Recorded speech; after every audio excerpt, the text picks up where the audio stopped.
সবাইকে homeo ডাইজেস্টের homeo books reading রুমে স্বাগত জানাচ্ছি। আশা করি আপনারা সবাই ভালো আছেন, সুস্থ আছেন এবং আমাদের সাথে আছেন। আপনাদের এই সঙ্গদান আমাদেরকে বরাবরই অনুপ্রাণিত করছে। আমরা চাই আপনাদের এই সঙ্গদান অব্যাহত থাকবে। গত পর্বে আমি জেমস টেলর ক্যান্টের লেকচার অন হোমিওপ্যাথিক ফিলোসফি বইটির 11 নম্বর ব্যাখ্যা শেষ করেছিলাম। আজকে আমি যথারীতি 12 নম্বর ব্যাখ্যা দিয়ে এই ক্লাসের যাত্রা শুরু করব। চলুন তাহলে কথা না বাড়িয়ে আজকের ক্লাসের মূল পাঠ্যক্রমে আমরা চলে যাই।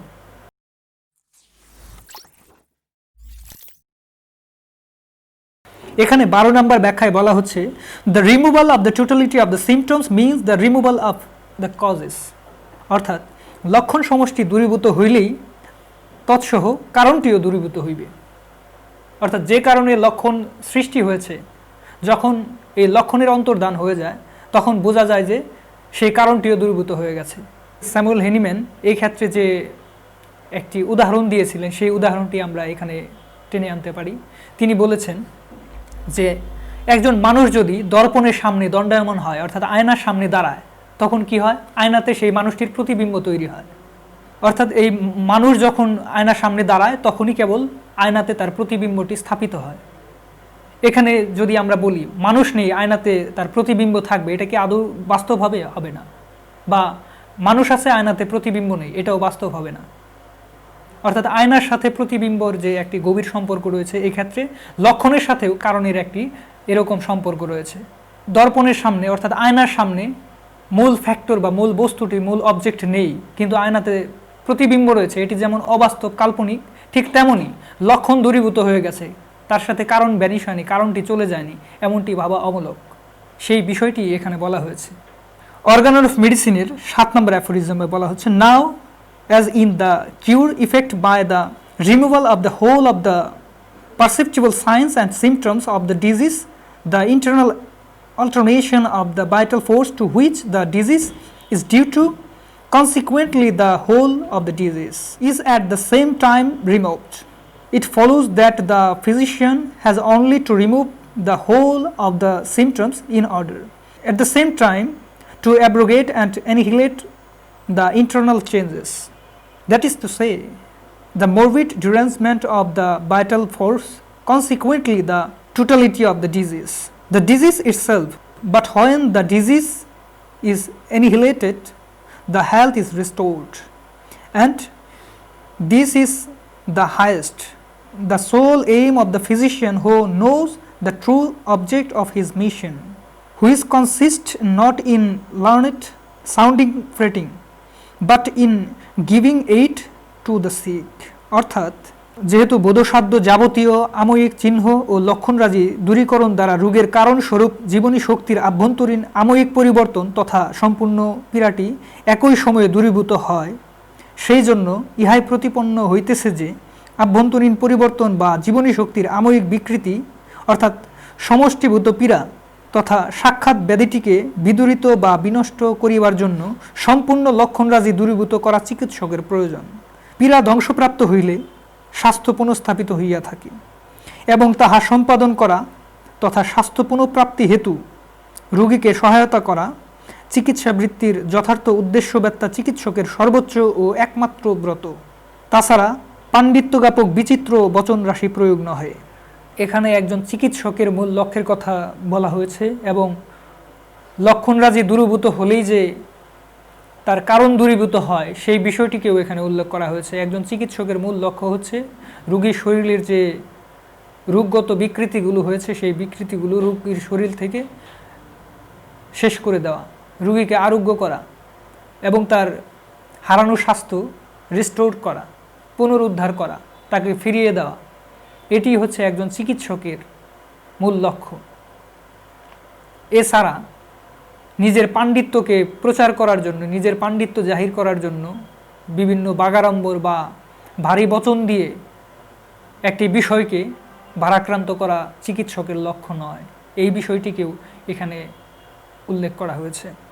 লক্ষণ সমষ্টি তিরোহিত হইলে তাহাদের কারণও প্রকৃতপক্ষে অপসৃত হয়, অর্থাৎ দূর হয়ে যায়। ইহাই একমাত্র সূত্রের নিহিত অর্থ। পরিণামসমূহের মধ্যে তাদের কারণ রাজ্য অবিরাম প্রবাহমান, অর্থাৎ কারণসমূহ তাদের পরিণামসমূহের মধ্যে অব্যাহতভাবে ব্যাপ্ত থাকে।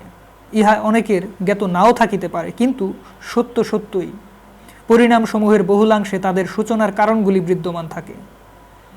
অতএব যখন পরিণামসমূহের কারণ অব্যাহত রাখিয়া এবং পরিণামসমূহের দ্বারা যখন কারণের প্রতিচ্ছায়া প্রকটিত হইয়া থাকে, তখন বিচারক্ষম ব্যক্তি মাত্রই স্বীকার করিবেন যে লক্ষণরাজি তিরোহিত হইতে দেখিলেই তাহার কারণও দূরীভূত হইয়াছে জানিতে পারা যায়। একটি রোগ হয়েছে, একটি সমস্যা হয়েছে বা মানবদেহে বিশৃঙ্খলা দেখা দিয়েছে, সেগুলো আমরা কিভাবে শনাক্ত করি? সেগুলো আমরা রোগীর শরীরে এই রোগ শক্তির উপস্থিতির কারণে যে প্রতিক্রিয়া ব্যক্ত হয়, এই প্রতিক্রিয়া ব্যক্ত হলে আমরা বিভিন্ন লক্ষণ এবং চিহ্ন দেখতে পাই। এই চিহ্নগুলোর মাধ্যমেই কিন্তু আমরা শনাক্ত করি যে এই লোকটি রোগাক্রান্ত হয়েছে। যখন এই চিহ্নগুলো একজন চিকিৎসক পুরোপুরিভাবে সারিয়ে তোলেন, তখন কিন্তু বুঝতে হবে যে মূল পয়েন্ট থেকে এই সমস্যাগুলোর উৎপত্তি হয়েছিল, সেই সমস্যাটা তিরোহিত হয়েছে। কারণ ওই সমস্যাটা যদি এখনও থাকতো, তাহলে কিন্তু এই সমস্যা অর্থাৎ লক্ষণ এবং চিহ্নগুলো পারসিস্ট করতো, থেকে যেত, বিদ্যমান থাকতো। কিন্তু এই লক্ষণগুলো চলে গেছে মানেই বুঝতে হবে যে তার কারণটিও দূরীভূত হয়েছে। অর্থাৎ আয়নাতে প্রতিবিম্ব আছে, কিন্তু আয়নার সামনে দণ্ডায়মান সেই অবজেক্ট নেই, সেই বস্তুটি নেই। এটি যেমন অবাস্তব, লক্ষণ চলে গেছে কিন্তু তার কারণ দূরীভূত হয়নি, এটিও ঠিক তেমনই অবাস্তব। ইহাতে তোমরা বুঝিতে পারিবে যে যদি কোনো ব্যাধিগ্রস্ত ডিম্বাশয় সম্বন্ধে বহু সংখ্যক লক্ষণরাজি প্রকটিত হয়, সেই অবস্থায় সেই ডিম্বাশয়টি অস্ত্রোপচার করিয়া দেহ হইতে বিচ্ছিন্ন করিলে তার দ্বারা লক্ষণপ্রসূ কারণটি দূরীভূত হয় না, পরন্তু উহা অন্য কোনো অঙ্গ আবিষ্ট করিয়া বিনাশ পাইবে। পীড়ার বিকাশবাহী কোনো অঙ্গকে বিচ্ছিন্ন করা গুরুতর বিষয়। যদি শরীরের এই প্রকার একাধিক আময়িক অবস্থা বর্তমান থাকে, তখন তাহার একটিকে বিচ্ছিন্ন করিলে অপরটি তৎক্ষণাৎ অধিকতর বিপর্যস্ত হইয়া পড়ে। যথা কোনো ব্যক্তির জানুসন্ধি অর্থাৎ হাঁটুর গঠন সম্বন্ধীয় বৈকল্য সংগঠিত হইলে যদি চিকিৎসক তাহা অস্ত্রোপচার করিয়া বিচ্ছিন্ন করেন এবং যদি সেই ব্যক্তির তৎকালে যকৃতের কিংবা বৃক্কের অর্থাৎ লিভারের কিংবা কিডনির গঠন সম্বন্ধীয় বৈলক্ষণ্য বর্তমান থাকে, অথচ ওই অঙ্গটি বিচ্ছিন্ন চিকিৎসকের পক্ষে অসম্ভব, তখন জানুসন্ধি বিচ্ছিন্ন হইবার অর্থাৎ হাঁটুর সন্ধি বিচ্ছিন্ন হইবার সঙ্গে সঙ্গেই শেষোক্ত অঙ্গের একটি সাংঘাতিক অবস্থা তৈরি হবে এবং উহা সম্পূর্ণ অকর্মণ্য হইয়া পড়িবে। অর্থাৎ কারণকে দূর না করে যদি কেবলমাত্র তার পরিণতিকে দূর করা হয়, তখন সেই কারণটি নতুন কোনো ক্ষেত্রকে হানা দিয়ে সেখানের সেই অর্গানগুলোকে আবার অ্যাটাক করে থাকে। ফুসফুসের যক্ষাধিকৃত অবস্থায় যতক্ষণ রোগীর মলদ্বারস্থ নালীক্ষত অর্থাৎ ফিস্টুলা হইতে স্রাব নিঃসরণ অব্যাহত থাকে, ততক্ষণ ফুসফুসটি কোনো উপদ্রব সংগঠন করে না।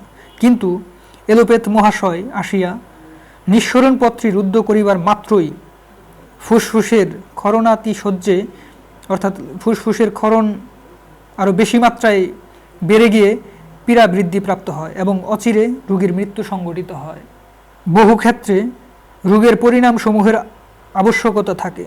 ক্ষেত্রবিশেষে এইরূপ পরিণামসমূহ যক্ষাঘটিত অবস্থার পরিচয়। ইহারা কোনো একটি কারণসম্মত অর্থাৎ তৎকর্তৃক উপজাত পরিণতি এবং বর্তমান অবস্থার সদৃশবাহী কোনো ব্যাধির সূচনার বীজ তাহাতে সবসময় অবস্থিত থাকিতে দেখা যায়। ইহারা রোগের সূচনা নহে, অথচ ইহাদের মধ্যেই কারণগুলি অবস্থিত থাকে। আদি হইতে অন্ত পর্যন্ত কারণরাজি অপসারিত না হইলে রোগের পুনর্বিকাশ সংঘটিত হইতে পারে। এই সূত্রটির মধ্যে ব্যাধির আরোগ্য সাধন সম্বন্ধে হ্যানিম্যানের প্রথম সূত্রটি জড়িত রহিয়াছে। ওই সূত্রের অর্থ লক্ষণ সমষ্টি স্থায়ী অপনোদন অর্থাৎ কারণ দূরীভূত করিয়া বিশৃঙ্খলাকে শৃঙ্খলায় পরিবর্তিত করা। এই কার্যের ফলে রোগের পরিণামসমূহ অপসৃত হয়। কারণটি দূরীভূত না করিলে লক্ষণ সমষ্টি দূরীকৃত হয় না। পীড়া ক্ষয়প্রাপ্ত হইলে স্বাস্থ্য পুনঃস্থাপিত হইয়া থাকে এবং ইহা সম্পাদন করা তথা স্বাস্থ্য পুনঃস্থাপিত হেতু রোগীর সহায়তা করা স্বীয় বৃত্তির যথার্থ উদ্দেশ্যবেত্তা চিকিৎসকের সর্বোচ্চ সর্বোত্তম এবং একমাত্র ব্রত। এছাড়া পাণ্ডিত্য জ্ঞাপক বিচিত্র বচনরাশি দ্বারা তার পেশাকে বারাক্রান্ত করা নহে। মানুষের ক্ষণভঙ্গুর প্রতিষ্ঠানগুলি লইয়া মত প্রতিষ্ঠার চেষ্টায় বাগ্বিতণ্ডা হইতে মানুষকে বিরত করিবার উদ্দেশ্যে হেনিম্যান এইরূপে সতর্ক করিয়াছেন। হেনিম্যানের যুগে বৈজ্ঞানিক পরিভাষার দ্বারা মানুষের অজ্ঞতা প্রচ্ছন্ন রাখার প্রচলন ছিল, অর্থাৎ বিজ্ঞরূপে পরিচিত হইবার জন্য বৈজ্ঞানিক পরিভাষা ব্যবহার করা হইত। আজ পর্যন্ত তাহা চলিতেছে। বহু চিকিৎসককে অশিক্ষিত সরল ব্যক্তিদের সহিত অর্থাৎ সরল ব্যক্তিদের সাথে বৈজ্ঞানিক পরিভাষায় বাক্যালাপ করিতে শুনিয়াছি। বিজ্ঞ ব্যক্তিগণ কদাচিৎ পারিভাষিক শব্দ ব্যবহার করেন। অর্থাৎ বিজ্ঞ ব্যক্তিগণ তারা বিভিন্ন ধরনের বৈজ্ঞানিক পারিভাষিক শব্দ ব্যবহার করে মানুষের সেই সহজ সরল যেভাবে একটি বিষয়কে বর্ণনা করলে একজন সাধারণ মানুষ বুঝতে পারবে, একজন বিজ্ঞ চিকিৎসক সেইভাবেই সেই সমস্যাটিকে এবং তার বিষয়টিকে তার সামনে উপস্থাপন করেন। তিনি এইখানে বিভিন্ন ধরনের জটিল কঠিন পারিভাষিক শব্দ ব্যবহার করে রোগের একটা কিম্বুক্কিমাকার মূর্তি তৈরি করে রোগীর সামনে উপস্থাপন করেন না, যেটি রোগী আদৌ জীবনে বুঝতে পারবে না। বরং তিনি সহজ সরলভাবে একজন রোগীকে বুঝিয়ে দেন যে তার এই সমস্যা হয়েছে এবং এইভাবে এটার সমাধান করা সম্ভব। মানুষের বুদ্ধি বিবল করিতে পারিভাষিক শব্দের তুল্য অপর কিছুই জগতে নাই। অর্থাৎ মানুষকে বোকা বানানোর ক্ষেত্রে পারিভাষিক শব্দ ব্যবহার করার চাইতে অন্য কোনো সহজ উপায় নেই। সেগুলি সংক্ষিপ্ত ভাষা এবং অধিকাংশ ক্ষেত্রে নিরর্থক রূপে প্রযুক্ত হয়। হোমিওপ্যাথির নীতিসমূহকে পারিভাষিক শব্দরাশির দ্বারা প্রচ্ছাদিত করা উচিত নহে, কিন্তু সর্বাপেক্ষায় সরল ভাষায় বিচারণা ও ব্যক্ত করা কর্তব্য।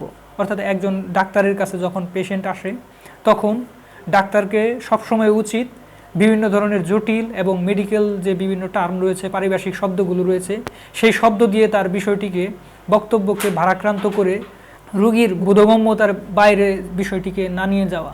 বরং একজন বিজ্ঞ চিকিৎসক সবসময়ই চান যে সহজ সরলভাবে কীভাবে এই রোগীকে তার সমস্যাটার পুরো চিত্রটি তার সামনে উপস্থাপন করা যায় এবং এটার সমাধান কিভাবে সহজভাবে করা যায়, এই চিন্তাটি একজন বিজ্ঞ চিকিৎসক সবসময় করে থাকেন। এবং স্যামুয়েল হ্যানিম্যান তিনি এই বিষয়টি বলেছেন যে বিভিন্ন পারিভাষিক শব্দ ব্যবহার করে তার বক্তব্যকে যেন ওনারা বারাক্রান্ত না করেন এবং রোগীর বোধগম্যতার বাইরে যেন না নিয়ে যান, এই বিষয়টি তিনি বারবার বলেছেন এবং এই ক্ষেত্রে তিনি কঠোরতা অবলম্বন করেছেন। হোমিওপ্যাথিক নীতিসমূহকে পারিভাষিক শব্দরাশির দ্বারা প্রচ্ছাদিত করা উচিত নহে, সর্বাপেক্ষা সরল ভাষায় বিচারণা ও ব্যক্ত করা কর্তব্য। যদি ইংরেজ হও, অর্গানন ও তাহার নীতি ব্যক্ত করিবার সময় বিশুদ্ধ ইংরেজি ভাষার সরল বাক্যসমূহ ব্যবহার করিবে। একটিমাত্র পারিভাষিক শব্দের দ্বারা বহু ক্ষেত্রে সমগ্র বাক্যের অর্থ বিজ্ঞাপিত হয় এবং প্রয়োগ বৈচিত্র্য হেতু একই শব্দের দ্বারা বিভিন্ন বস্তু বোঝাইতে পারে। আমাদের মূর্খতাজনিত বহু পাপ আমরা বৈজ্ঞানিক পরিভাষার স্কন্ধে অর্পণ করিয়া পরিত্রাণ পাই। লক্ষণ সমষ্টি বাক্যটির তাৎপর্য ব্যাপক, ইহার অর্থের প্রসার বিস্ময়জনক। পীড়ার জ্ঞাতব্য সমুদয় বিষয়ই ইহার দ্বারা ব্যক্ত হয়। পীড়ার দৃষ্টিগোচর অর্থাৎ রোগের দৃষ্টিগোচর যাহা কিছু সমুদয় ইহাতেই বোঝায় এবং ইহার দ্বারাই দর্শন অর্থাৎ দেখা, স্পর্শাদি এবং মানবের কর্মেন্দ্রিয় সমূহের নিকট রোগের পরিচয় জ্ঞাপিত হইয়া থাকে। অর্থাৎ লক্ষণ বলতে একটি সমস্যার পুরো বিষয়টিকে বোঝায়। সেখানে মানুষের দেখার একটি সেক্টর থাকে, তার যে কর্ম ইন্দ্রিয়গুলো আছে সেই কর্ম ইন্দ্রিয়গুলো দিয়ে স্পর্শ করা, দেখা, পুরো বিষয়টিকেই লক্ষণের মধ্যে লক্ষণের আওতাভুক্ত। এজন্য লক্ষণ শব্দটির ব্যাপকতা অনেক এবং লক্ষণ শব্দটি ব্যবহার করে একটি সমস্যার পুরো চিত্রটিকে তুলে আনা যায়। পীড়াসমূহের পার্থক্য বিচার হেতু এবং ভেষজসমূহের পার্থক্য নির্ণয় হেতু ইহাই চিকিৎসকের একমাত্র উপায়। পীড়ার লক্ষণ সমষ্টি তাহার সম্পূর্ণ পরিচয় এবং ভেষজ সঞ্জাত অর্থাৎ ভেষজ থেকে উৎপন্ন লক্ষণ সমষ্টি ভেষজের সম্পূর্ণ পরিচয়। অর্থাৎ একজন রোগীর ক্ষেত্রে যখন ড্রাগ প্রুভিং করা হয়, প্রুভিংয়ের ক্ষেত্রে একজন প্রুভারের ক্ষেত্রে যখন সুস্থ মানব দেহে ঔষধটি প্রয়োগ করা হয়, তখন সুস্থ মানব দেহে এই ঔষধটি প্রয়োগ করার ফল যে বিভিন্ন ধরনের প্রতিক্রিয়া সৃষ্টি হয়, বিভিন্ন ধরনের নতুন নতুন লক্ষণ বা চিহ্নের সৃষ্টি হয়, এটি হচ্ছে ভেষজের নিজের ক্ষমতার পরিচায়ক। অর্থাৎ ভেষজটি এই ক্ষেত্রে একজন রোগীকে আক্রান্ত করতে পারে, এই ক্ষেত্রে তার দখল রয়েছে, এই ক্ষেত্রে তার ক্ষমতা রয়েছে এবং এই লক্ষণ সাদৃশ্যে একজন রোগী যখন প্রাকৃতিকভাবে আক্রান্ত হয়ে আমাদের কাছে দ্বারস্থ হয়, আমাদের কাছে আসে, তখন আমরা প্রুভিংয়ের ক্ষেত্রে যে লক্ষণগুলো একজন পেশেন্টের ক্ষেত্রে পেয়েছিলাম, এই আগত রোগীর ক্ষেত্রেও যদি এই লক্ষণের অনুরূপ লক্ষণ দেখা যায়, তখন কিন্তু সেই ওষুধটি তার ক্ষেত্রে প্রযোজ্য হয়। লক্ষণ সমষ্টির দ্বারা ক্ষুদ্র ক্ষুদ্র বিচ্ছিন্ন লক্ষণসমূহকে বোঝায় না, পরন্তু ইহার দ্বারা আমাদের মনের ক্রীড়ার প্রকৃতি সম্বন্ধে সুস্পষ্ট ধারণা উৎপন্ন হয়। এই সমষ্টি হইতে বহু ক্ষুদ্র লক্ষণ পরিবর্তন করা চলে এবং তাহাতে আমাদের কোনো ক্ষতি হয় না, কিন্তু তাহার সারবস্তু, তাহার বৈশিষ্ট্য, তাহার প্রতিমূর্তি অবশ্যই সেখানে থাকা আবশ্যক। চিকিৎসকের উহাকে বিশেষ প্রয়োজন। ঔষধ নির্বাচনের ইহাই তাহার একমাত্র নির্দেশক। অর্থাৎ যখন রোগীর ক্ষেত্রে টোটালিটি অফ সিমটম অর্থাৎ লক্ষণ সমষ্টি সংগ্রহ করা হয়, তখন কিন্তু ওই লক্ষণগুলোর মধ্যে সব লক্ষণই সমান গুরুত্ব বহন করে না। অনেক লক্ষণকে এখান থেকে বাদ দেওয়া যায়, কিন্তু কিছু মৌলিক বিষয় থাকে যেগুলোকে বাদ দিলে আর প্রকৃত ঔষধ নির্বাচন করা সম্ভব হয় না। সেই বিষয়টিকে একজন চিকিৎসকের ক্ষেত্রে টোটাল লক্ষণ সংগ্রহ করার পর ভালোভাবে বিবেচনা করতে হয় যে কোন লক্ষণগুলো এখানে রাখবে, কোন লক্ষণগুলো রাখবে না, কোন লক্ষণটা এই ক্ষেত্রে বেশি গুরুত্ব বহন করছে। এই পুরো বিষয়টি কিন্তু এই টোটালিটি অফ সিমটম পুরো লক্ষণ কালেকশন করার পর একজন ডাক্তারকে বিচার বিবেচনা করতে হয়, যাকে আমরা অ্যানামনেসিস হিসেবে জানি। সত্য বটে, প্রবীণ চিকিৎসক ক্রীড়ার সামান্য কিছু দেখিয়া লক্ষণ সমষ্টি বুঝিতে পারেন, কিন্তু চিকিৎসার এরূপ পদ্ধতি অধিকাংশ ক্ষেত্রে ভুল দিকে নিয়ে থাকে। কারণ কোনো একটা অস্পষ্ট লক্ষণ প্রকটিত হইয়া পড়িলেই চিকিৎসক বুঝিতে পারেন যে তিনি পীড়ার আংশিক অবস্থা দর্শনে ঔষধ প্রয়োগ করিয়াছিলেন। পুরাতন বন্ধুদিগের সহিত ঘনিষ্ঠ পরিচয় থাকার জন্য তাহাদের আংশিক দর্শনেই অথবা চলনভঙ্গি দেখিয়া কিংবা কণ্ঠস্বর শুনিয়া তাহাদিগকে চিনিতে পারা যায়, কিন্তু অপরিচিতের সঙ্গে সম্বন্ধ তাহা কিন্তু হয় না। অর্থাৎ একজন মানুষের সঙ্গে আমরা সব সময় উঠা বসা চলাচল, অনেক সময় কিন্তু তাকে না দেখেই তার গলার স্বর শুনেই, কণ্ঠস্বর শুনেই কিন্তু আমরা বুঝতে পারি যে অমুক লোকটি এসেছে, অমুক এসেছে। কিন্তু যার সাথে পরিচয় নেই, যাকে চেনেন না, এই ক্ষেত্রে কিন্তু আগের বার তার কণ্ঠস্বর শুনে যেভাবে তাকে শনাক্ত করতে পেরেছিলেন, এবার কিন্তু সেভাবে পারবেন না, কারণ তার সাথে আপনার পরিচয় নেই। অনুরূপভাবে যেহেতু প্রত্যেকটা মানুষই হোমিওপ্যাথিতে ইন্ডিভিজুয়াল, স্বতন্ত্র, আমাদেরকে সবাই এই ক্ষেত্রে সব পেশেন্টকেই নতুনভাবে দেখতে হয়, নতুন আঙ্গিকে দেখতে হয়। এই জন্য আগে থেকে গদবাঁধা কিছু নিয়ম নীতি বা ধারণাপ্রসূত হয়ে একটি ঔষধকে নির্বাচন করা সম্ভব হয় না। অপরিচিত দিগের উপর লক্ষ্য করিতে হইবে, তাহাদের সম্বন্ধে চিন্তা করিতে হইবে, পরীক্ষা করিতে হইবে। তাহাদের আচার ব্যবহার বুঝিতে দীর্ঘ সময় লাগে। তাহারা কিভাবে আপন কর্ম সমাধা করে, প্রফুল্ল চিত্ত কিনা, চরিত্র কিরূপ ইত্যাদি বিষয়সমূহ অবগত হইয়া মানুষটিকে চিনিতে সময় লাগে। লক্ষণ সমষ্টি সম্বন্ধেও তদ্রূপ, কারণ প্রত্যেকের পীড়া অধিকাংশ স্থলেই নতুন ব্যাধি। যদি গোপন করিবার কিছু না থাকে, রোগী সানন্দে অর্থাৎ ইচ্ছায় স্পন্টিনিউয়াসলি তাহার সমুদয় লক্ষণ ব্যক্ত করে, তবে কোনো সমস্যা থাকে না, কিন্তু গোপন কিছু থাকিলে তাহার লক্ষণ সমষ্টি প্রাপ্ত হওয়া সুকঠিন। এই লক্ষণ সমষ্টি পরিজ্ঞাত হওয়া অবশ্য প্রয়োজন, কারণ রোগীর উপযোগী ঔষধের প্রকৃতি জানিবার অন্য কোনো উপায় নাই। 18 নম্বর সূত্রে বলা হচ্ছে, From this indubitable truth, besides the totality of the symptoms, nothing can be any means be discovered in disease wherewith they could express their need for it. It follows undeniably that the sum of all the symptoms in such individual case of disease must be the sole indication, the sole guide to direct us in the choice of a remedy. অর্থাৎ রোগীর ক্ষেত্রে লক্ষণ সমষ্টি ব্যতীত আর অন্য কিছু কোনো উপায়ে আবিষ্কার করা যায় না, যা দিয়ে তাহারা সাহায্যের প্রয়োজন প্রকাশ করিতে সক্ষম হয়। এই অলঙ্গ সত্যতত্ত্ব হেতু অবশ্যই স্বীকার করিতে হইবে যে প্রত্যেক ব্যক্তিগত রোগাধিকারে সমুদয় লক্ষণ সমষ্টি ঔষধ নির্বাচনের একমাত্র নির্দেশক, অর্থাৎ ঔষধ প্রয়োগ কার্যে তাহা আমাদের একমাত্র পথ প্রদর্শক। অর্থাৎ একজন রোগীকে সুস্থ করার ক্ষেত্রে আমাদের যে মূল বিষয়টি আমাদেরকে সাহায্য করে সেটি হচ্ছে লক্ষণ।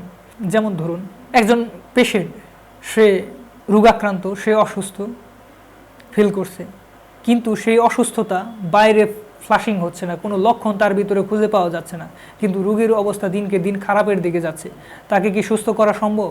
কারণ যে বিষয়ের মাধ্যমে তাকে সুস্থ করবেন, যে বিষয়গুলোর মাধ্যমে আপনি তার ঔষধ সিলেকশন করবেন, ঔষধ নির্বাচন করবেন, সেই বিষয়টি তার ক্ষেত্রে অনুপস্থিত। তার ক্ষেত্রে যদি আপনি ঔষধই সিলেকশন করতে না পারেন, সেই মূল বিষয়টি যদি এখানে অনুপস্থিত থাকে, তাহলে তাকে আদৌ আরোগ্য করা সম্ভব হয় না। তখনই আমরা বলি এই রোগটি হচ্ছে ইনকিউরেবল ডিজিজ, অর্থাৎ আরোগ্যযোগ্যহীন কেস। ওয়ান সাইডেড কেসের মধ্যে প্রায় আমরা এই ধরনের সমস্যার সম্মুখীন হই, যেখানে লক্ষণগুলো অস্পষ্ট অবস্থায় থাকে, অনেক ক্ষেত্রে লক্ষণ বাইরে প্রকাশিতই হয় না, যার ফলে এই লক্ষণগুলো সারাতে অনেক কষ্টসাধ্য বিষয় এবং অনেক ক্ষেত্রে এই লক্ষণগুলো এই পেশেন্টদের রোগকে সারানোই সম্ভব হয় না, অর্থাৎ ইনকিউরেবল হয়ে যায়। কিন্তু এই লক্ষণ সমষ্টির বিরাট পরিপূর্ণতা ধরিয়া বিচার করা যথেষ্ট নহে। সমুদয় লক্ষণ একত্রভাবে বিচার করিলেও অনেক ক্ষেত্রে প্রত্যেক পৃথক লক্ষণটির বিচারণা অবশ্য কর্তব্য। প্রত্যেক লক্ষণটিকে পরীক্ষা করিয়া দেখিতে হইবে সমষ্টির সহিত তাহার কি সম্বন্ধ এবং তার মধ্যে তাহা কোন স্থান পূরণ করিয়া রহিয়াছে, যাহাতে আমরা তাহার মূল্য নির্ধারণ করিতে পারি। তাহা কি মাত্র সাধারণ লক্ষণ, কিংবা কোনো নির্দিষ্ট লক্ষণ, অথবা অনন্য বিশিষ্ট সাধারণ লক্ষণ, নাকি অন্য কিছু, এই বিষয়ে আমরা পরে আলোচনা করিব। 19 নম্বর সূত্রে বলা হচ্ছে, now as disease are nothing more than alterations in the state of the health individual, which express themselves by morbid sign, and the cure is only possible by a change to the health condition of the state of health of the diseased individual. It is very evident that medicines could never cure disease if they did not possess the power of alternating man's state of the health, which depends on sensation and functions. Indeed, that their curative power must be owing solely to this power they possess of altering means state of health.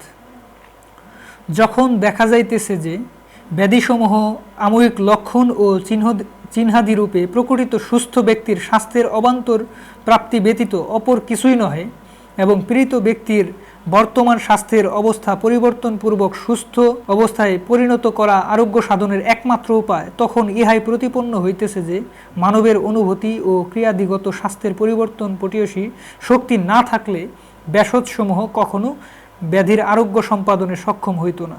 বস্তুত তাহাদের আরোগ্য সাধিকা শক্তি কেবল তাহাদের সেই স্বাস্থ্য পরিবর্তন পটীয়সী শক্তি হইতেই উপজাত।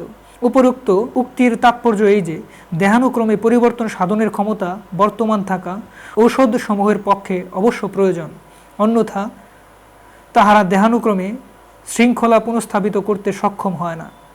কোনো অনিয়মিত ক্রিয়াশীল দেহানুক্রমের বিপ্লব সংগঠন করার জন্য যদি উচ্চক্রমের ঔষধের প্রয়োজন হয়, সেই দেহানুক্রমে আরোগ্য সম্পাদনের জন্য অতি উচ্চক্রমের ঔষধেরই প্রয়োজন হইবে।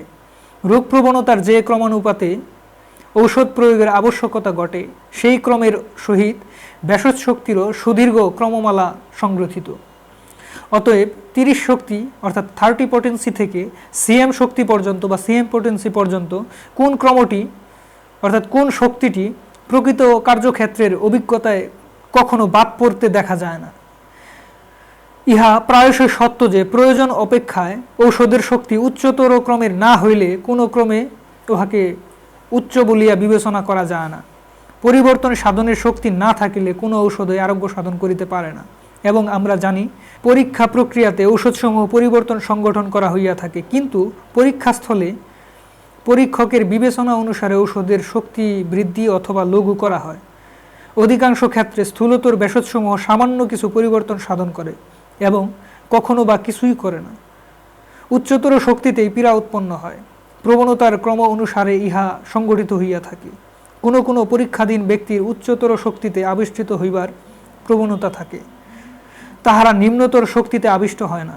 এমন অনেক রোগী আছে যাহারা এক বিন্দু কফিয়া অরিষ্ট অর্থাৎ টিংচার সেবনে কিছুমাত্র আবিষ্ট হয় না, কিন্তু তাহারা কফিয়ার উচ্চতর শক্তিসমূহের দ্বারা আবিষ্ট হইয়া পড়ে।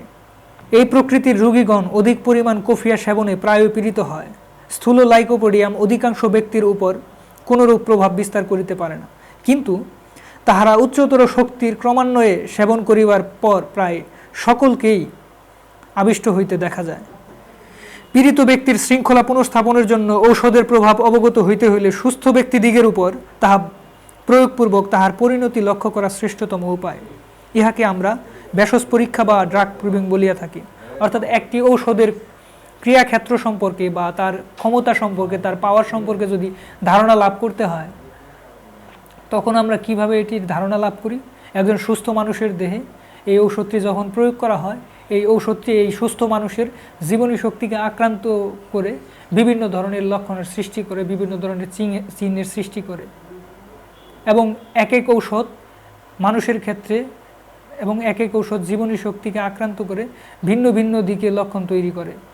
এইভাবেই এই ওষুধগুলোর চরিত্রের যেরকম পার্থক্য লক্ষ্য করা যায়, তাদের ক্ষমতা সম্পর্কে ধারণা লাভ করা যায় এবং তাদের ক্রিয়াক্ষেত্র সম্পর্কেও ধারণা লাভ করা যায়।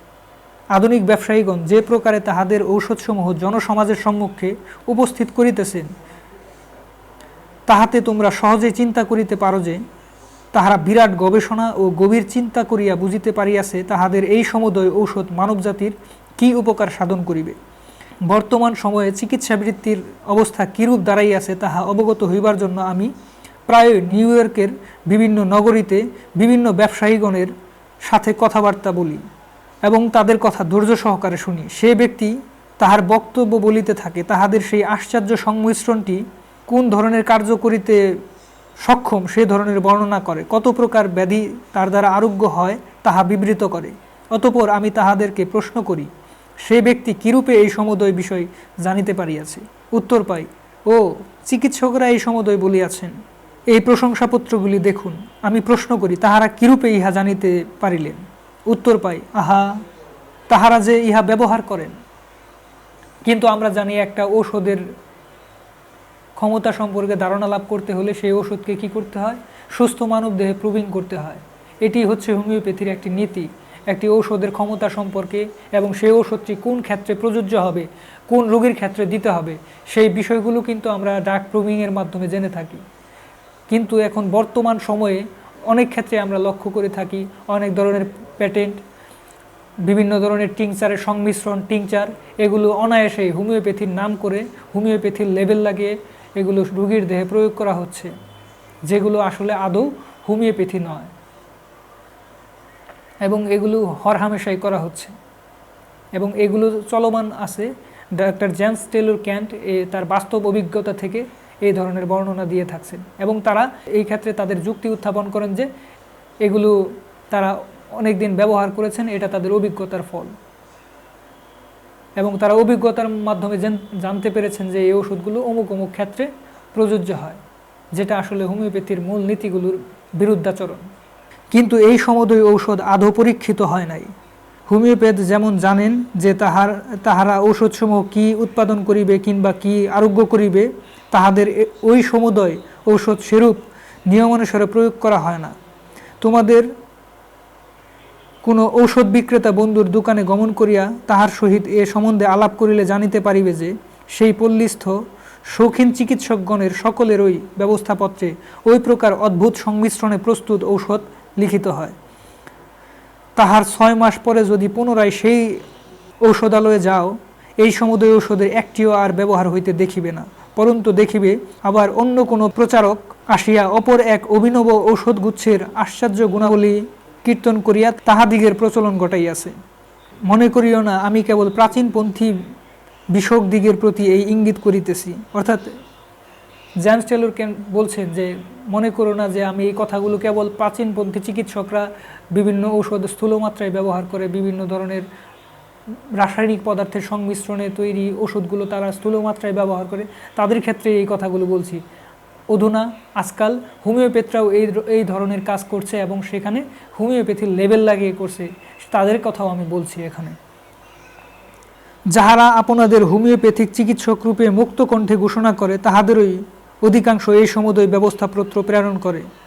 তাহারা চিকিৎসা কার্যে যাহা কিছু করে সেই সমুদয় এই ধরনেরই হোমিওপ্যাথি চিকিৎসক দিগের অধিকাংশই এই সমুদয় কার্য করিয়া থাকে। তাহারা এলোপ্যাথির ভিত্তির উপর হোমিওপ্যাথিক চিকিৎসাবৃত্তির প্রতিষ্ঠা করিবার চেষ্টা করে। তাহারা শৌখিন প্রথাসমূহ অনুকরণ প্রচেষ্টায় আপনাদের ব্যবস্থাপত্র পরিবর্তন করতে থাকে। যেমন মহিলাগণ বৎসরের বিভিন্ন ঋতুতে তাহাদের টুপির আকৃতি পরিবর্তন করে। 20 নম্বর সূত্রে বলা হচ্ছে, this spirit like power to alters man's state of health and hence to cure disease which lies hidden in inner nature of medicine can never be discovered by us by a more effort of reason. It is only by experience of the phenomena it display when acting in state of health of man that we can become clearly cognizant of it অর্থাৎ মানব স্বাস্থ্যের অবস্থা পরিবর্তন পটিয়সী অর্থাৎ মানুষের স্বাস্থ্যের পরিবর্তন করতে পারে এই অভৌতিক শক্তি যা ব্যাসসমূহের আভ্যন্তরীণ প্রকৃতির মধ্যে প্রচ্ছন্ন অবস্থায় থাকে। কেবল তর্কের সাহায্যে তাহা আমরা কখনোই আবিষ্কার করিতে পারিব না। মানুষের সুস্থ অবস্থার উপর তাহার ক্রিয়াটি আমরা কেবলমাত্র তাহাকে প্রয়োগ করলেই দেখতে পাই। অর্থাৎ একটি ঔষধের ক্রিয়া সম্পর্কে ধারণা লাভ করতে হলে আমাদেরকে প্রথমে কি করতে হবে? ঔষধটিকে সুস্থ মানুষের দেহে প্রয়োগ করতে হবে। সুস্থ মানুষের দেহে প্রয়োগ করলে সেই ঔষধটি সুস্থ মানুষের দেহে যে ধরনের প্রতিক্রিয়া সৃষ্টি করে, যে ধরনের লক্ষণ তৈরি করে এবং যে ধরনের চিহ্নগুলো তৈরি করে, বিভিন্ন ধরনের চিহ্ন লক্ষণ তৈরি করে, সেই অনুযায়ী কিন্তু আমরা ঔষধের কার্যক্ষমতা সম্পর্কে ধারণা লাভ করি এবং সেই ঔষধের ক্ষেত্র সম্পর্কে একটি ধারণা হয় এবং কিভাবে সেই ওষুধটি অন্য ওষুধ থেকে ভিন্ন এবং কোন কোন রোগে বা কোন কোন রোগীর ক্ষেত্রে এই ঔষধটিকে প্রয়োগ করতে হবে সেই সংক্রান্ত ধারণা কিন্তু আমরা ডাক প্রুভিংয়ের মাধ্যমে পেয়ে থাকি, অন্য কোনো উপায়ে পাই না এবং অন্য কোনো উপায়ে এটা সম্ভব নয়। মানব দেহানুক্রমে একুনাইট কোন ধরনের কার্য সাধন করিবে তাহা অবগত হইবার একটি মাত্র উপায় আছে, সেটি হচ্ছে সুস্থ মানব দেহে এটি যখন প্রুভিং করা হবে তখনই কেবল জানা যায় যে একুনাইট কোন কোন রোগীর ক্ষেত্রে কী ধরনের ক্ষেত্রগুলিতে সে প্রযোজ্য হবে। কেবলমাত্র যখন আমরা সুস্থ মানুষের দেহে প্রয়োগ করি এটি তখনই কেবল জানা যায়, এছাড়া অন্য কোনো উপায়ে এই ঔষধের ক্রিয়াক্ষমতা সম্পর্কে জানা সম্ভব নয়। বহু সংখ্যক ব্যক্তিকে ইহা সেবন করিতে দিয়া একুনাইটের ক্রিয়া বিকাশ হেতু অর্থাৎ ক্রিয়া বিকাশের জন্য তাহাদের দেহানুক্রমে যে সমুদয় লক্ষণের উদ্ভব হইবে তাহা লিপিবদ্ধ করিতে হইবে। প্রথমে এই জ্ঞান থাকা আবশ্যক যে ভেষজসমূহ মানুষকে ব্যাধিত করে, অতঃপর সেই ব্যাধির প্রকৃতিটিও জানতে হবে। হোমিওপ্যাথিক চিকিৎসক যে ঔষধটি ব্যবহার করিবেন তাহা পূর্বে সুস্থ নরদেহে এরূপভাবে পরীক্ষিত হওয়া উচিত যাহাতে সেই ঔষধের লক্ষণাবলী মূর্তিটি সম্পূর্ণরূপে প্রকটিত হইয়া থাকে। অর্থাৎ একটি ঔষধকে প্রয়োগ করার পর বিভিন্ন মানুষের দেহে বিভিন্ন সুস্থ দেহে প্রয়োগ করতে হবে। এখানে জেনিটাল বিষয়গুলো খেয়াল রাখতে হবে, নারী পুরুষ এবং শিশু সবার ক্ষেত্রে প্রয়োগ করতে হবে। প্রয়োগ করার পর পূর্ণভাবে যখন এই ওষুধটি মানুষের দেহে একটি প্রতিক্রিয়া সৃষ্টি করতে পারবে তখন সেই তথ্যগুলো আমরা লিপিবদ্ধ করব, যেটা আমরা ম্যাটেরিয়া মেডিকা হিসেবে জানি। ওষুধ প্রয়োগ করার ক্ষেত্রে সেই তথ্যগুলো আমরা ম্যাটেরিয়া মেডিকাতে খুব সুন্দরভাবে লিপিবদ্ধ করব এবং যে লক্ষণগুলো এখানে তৈরি হলো প্রাকৃতিকভাবে যদি এই লক্ষণ সদৃশ অন্য একটি রোগী আমাদের কাছে আসে, আগত সেই রোগীর লক্ষণগুলো যদি এই লক্ষণে সদৃশ হয় তখনই কিন্তু আমরা সেই ক্ষেত্রে একুনাইটকে প্রয়োগ করতে পারি এবং সেই ক্ষেত্রে একুনাইট প্রযোজ্য হয়ে থাকে। হোমিওপ্যাথিক চিকিৎসাবৃত্তির পক্ষে ইহা ঘৃণ্য লজ্জার বিষয় যে হোমিওপ্যাথিক ঔষধালয়সমূহে এরূপ অধিক ঔষধ স্থান পাইয়াছে যাহাদের গুণাবলী পরীক্ষা না করিয়াই কোনো না কোনো রোগে প্রয়োগ করিবার জন্য সুপারিশ করা হয়। কারণ সম্ভবত কোনো এক চিকিৎসক কোনো বৃদ্ধা মহিলার সুপারিশে কোনো একটা ঔষধ উদরী রোগে অর্থাৎ পেটের রোগে প্রয়োগ করিয়াছিলেন। অর্গাননের প্রত্যেক ছত্রে অর্থাৎ প্রত্যেক লাইনে প্রত্যেক চিকিৎসা প্রণালী মতে এরূপ কার্যের নিন্দা করা হইয়াছে। ইহার সহিত নীতির কোনো সম্বন্ধ নাই, ইহা বিজ্ঞান বিরুদ্ধ, ইহা চিকিৎসাবৃত্তির অযোগ্য ব্যবস্থা। প্রত্যেক ভেষজটিকে সুস্থ নরদেহে উত্তম রূপে পরীক্ষা করিয়া লইতে হইবে। তোমাদের ম্যাটেরিয়া মেডিকা প্রাথমিক অধ্যয়নকালে আংশিক রূপে পরীক্ষিত ঔষধসমূহ অধ্যয়ন করিতে আমি তোমাদের নিষেধ করিতেছি। উত্তম রূপে পরীক্ষিত ঔষধসমূহের অধ্যয়ন সমাপ্ত করিয়া পরে তাহাদের পাঠ করিলে চলিবে। গাইডিং সিমটমস নামক গ্রন্থে আংশিক রূপে পরীক্ষিত বহু ঔষধের বিষয় বর্ণিত হইয়াছে। সেই সমুদয় ঔষধের দ্বারা আরোগ্য লাভ প্রায় আকস্মিক সংগঠন মাত্র, কিন্তু আমাদের আচার্যগণ যে সমুদয় পুরাতন ঔষধ আমাদের হস্তে অর্পণ করিয়াছেন তাহারা বহু বৎসর ব্যাপী পরীক্ষায় উত্তীর্ণ হইয়া আসিতেছে। তাহাদিগকে আমরা বন্ধুরূপে গ্রহণ করিতে পারি এবং তাহাদের বিষয় অধ্যয়নপূর্বক তাহাদের পরিচয় লাভ করিতে পারি। তোমরা অপরীক্ষিত ঔষধসমূহের পরিচয় লাভ করিতে পারো না। যখন কোনো শিক্ষা পুস্তকে রোগ বিচার করিয়া ঔষধের ব্যবস্থা করিতে দেখিতে পাইবে তোমরা তাহাতে তোমাদের মনোযোগ অর্পণ করিও না, কিন্তু যখন কোনো গ্রন্থে দেখিবে যে কোন ঔষধটি কি কি লক্ষণ উৎপাদন করিয়াছে তাহার বিবরণ রহিয়াছে তাহা অধ্যয়ন করিও। ওই পুস্তকে মূল্যবান তথ্যসমূহ প্রাপ্ত হইবে। পুরাতন পন্থীগণের অর্থাৎ প্রাচীনপন্থী বা এলোপ্যাথদের ঔষধসমূহ বেদিক্ষেত্রে ব্যবহারপূর্বক তাহার ফলাফল গ্রহণ করিয়া তাহাদের ম্যাটেরিয়া মেডিকা সংকলিত হইয়াছে। ইহা বিজ্ঞানের প্রতিকূল পন্থা বা দুদল্যমান তুলাদণ্ড। অর্থাৎ একটি ঔষধকে অধ্যয়ন করার ক্ষেত্রে কোন ধরনের বইগুলোকে আমরা গুরুত্ব দিব সেই বিষয়ে জেমস টেলর ক্যান্ট একটি নির্দেশনা দিয়েছেন, যে নির্দেশনাটি আমাদের চিকিৎসা ক্ষেত্রে একজন চিকিৎসককে এবং নবীন চিকিৎসককে বা ছাত্রকে মেনে চলাটা অত্যন্ত গুরুত্বপূর্ণ বিষয়। এখানে 12 নম্বর ব্যাখ্যাটি সমাপ্ত হলো। আজকের মতো আপনাদের কাছ থেকে বিদায় নিচ্ছি। আশা করি পরবর্তী ক্লাসে আপনারা আমাদের সাথেই থাকবেন। আপনাদের সাথে নিয়েই আমরা পরবর্তী ক্লাস শুরু করব। এ পর্যন্ত আপনারা সবাই সুস্থ থাকবেন, ভালো থাকবেন। সবাইকে ধন্যবাদ।